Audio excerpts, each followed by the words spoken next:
Hello class, welcome to the tutorial about kidney failure patient who supposed to receive dialysis. Two main ways of dialysis are commonly used. There is peritoneal dialysis and there is hemodialysis. Peritoneal dialysis is done as a diffusion. The patient inserts the fluid in his stomach that runs during the dwell time, and this solution is run out, and after that the patient can receive another solution in an exchange time.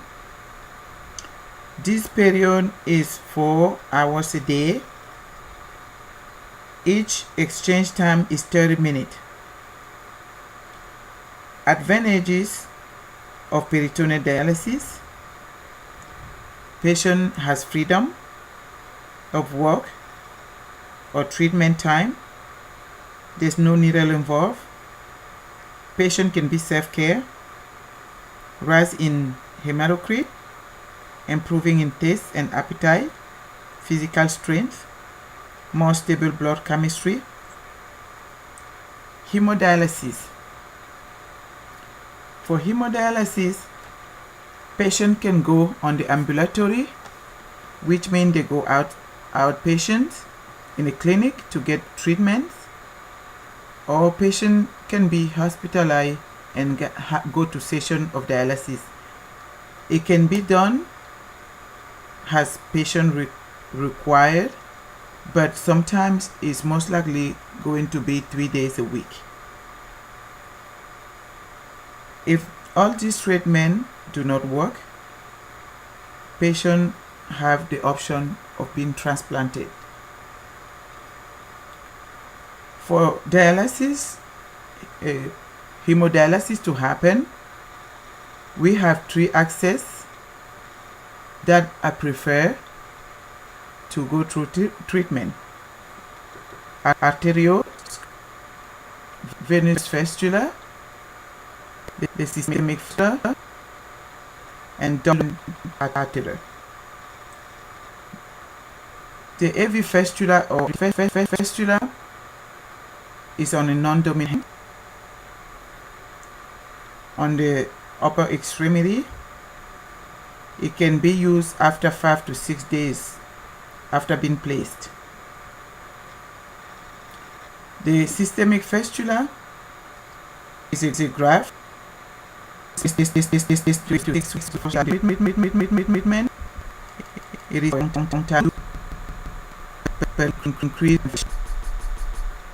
and thrombosis.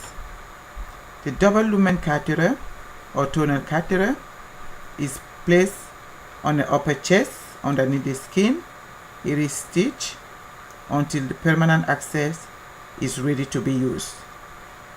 It is a short-term use because it is increased risk of infection as well.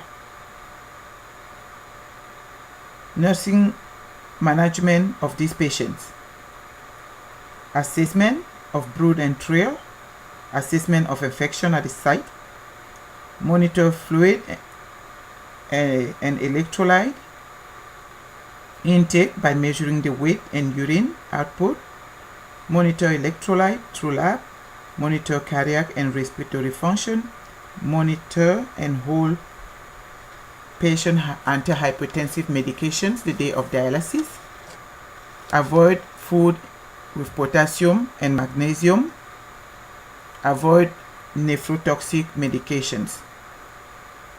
Patient education: this patient need to be aware that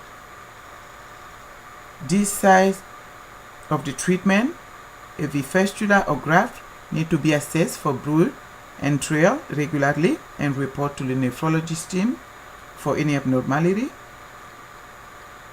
Assess sign of infection: no blood draws or blood pressure on the site of a fistula or graft, no tight clothing on the fistula or graft side, no sleeping on the graft or AV fistula side, no lifting of any weight more than 5 pounds on the same side that has the fistula or graft.